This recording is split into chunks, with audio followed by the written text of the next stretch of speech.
দেশের জন্য মাত্র ১৫ বছর বয়সেই আধুনিক মিসাইল উদ্ভাবনের চেষ্টা চালিয়ে যাচ্ছেন প্রত্যন্ত গ্রামের এক স্কুল ছাত্র। এমনকি এই অল্প বয়সী সীমান্ত এলাকায় সার্ভেলেন্সের কাজ করার উপযোগী ড্রোন তৈরি করেছেন তিনি, যা বোমা নিক্ষেপের উপযোগী বলে দাবি এই কিশোর উদ্ভাবকের। এছাড়াও গ্রামে বসেই দেশের জন্য মিলিটারি সাবমেরিন তৈরি করেছেন নীলফামারীর ক্ষুদে বিজ্ঞানী দেবসারথী তীর্থ।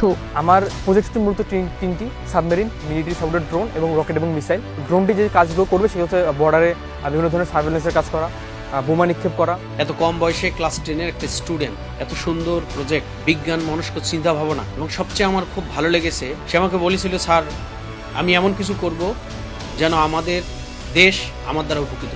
করোনাকালীন অবসর সময়কে কাজে লাগিয়ে নিজ উদ্যোগে প্রোগ্রামিং শেখার মধ্য দিয়ে শুরু হয় দেবসারথী তীর্থর প্রযুক্তি অভিযাত্রা।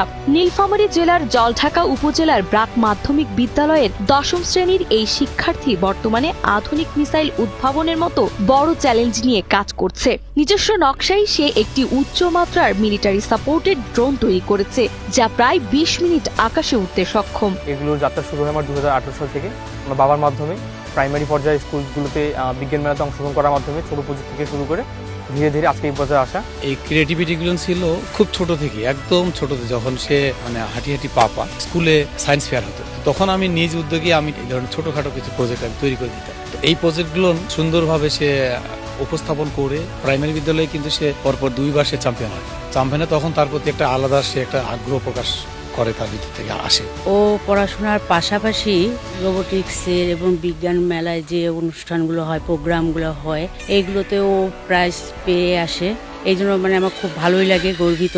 শিক্ষকদের অনুপ্রেরণা ও বাবার অব্যাহত সহযোগিতা তীর্থের পথ চলায় বড় শক্তি হয়ে দাঁড়িয়েছে। উপজেলা পর্যায় পেরিয়ে জাতীয় ও আন্তর্জাতিক বিভিন্ন প্রতিযোগিতায় অংশ নিয়ে ইতিমধ্যে সে অর্জন করেছে অসংখ্য সাফল্য। ড্রিমস অব বাংলাদেশ ও Malaysia invention innovation creativity association আয়োজিত ইনোভেশন ওয়ার্ল্ড কাপে 2026-এ স্বর্ণপদক ও বেস্ট প্রজেক্ট অ্যাওয়ার্ড অর্জন তার মুকুটে নতুন পালক যোগ করেছে।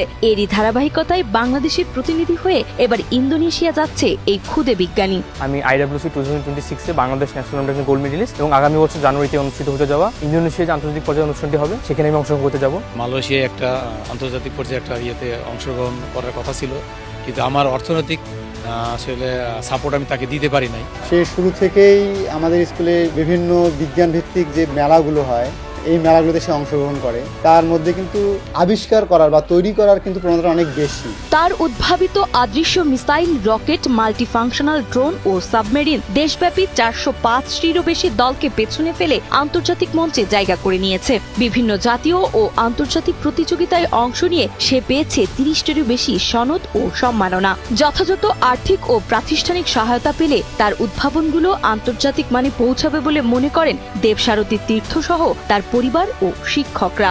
এগুলো প্রজেক্ট তৈরি করতে আসলে অনেক খরচ হয়। এই খরচগুলো আসলে আমি ছোট ছোট পর্যায়ে ছিল তখন আমি আমার নিজ থেকে করছি। আগায় যাওয়ার যে উদ্যম, সেই উদ্যম আমি থেমে কখনো রাখি নাই। সবচেয়ে বড় প্রতিবন্ধকতা যেটা আমি বর্তমানে মনে করছি সেটা হচ্ছে ফিনান্সিয়াল সাপোর্টটি। কারণ আমার বাবা একটি সাধারণ জব করে, কোনো সহৃদয়বান ব্যক্তি বা কোনো বেসরকারি বা সরকারি প্রতিষ্ঠান যদি আমাকে ফিনান্সিয়াল সাপোর্ট আমাকে দিতে পারতো, তাহলে আমি যেমন ন্যাশনাল গোল্ড মেডেল পেয়েছি, আমি কনফিডেন্ট আমি ইন্টারন্যাশনালে গেলেও আমার দেশকে সেখানে রিপ্রেজেন্ট করে সেখানেও আমি গোল্ড মেডেল এনে দিতে পারবো।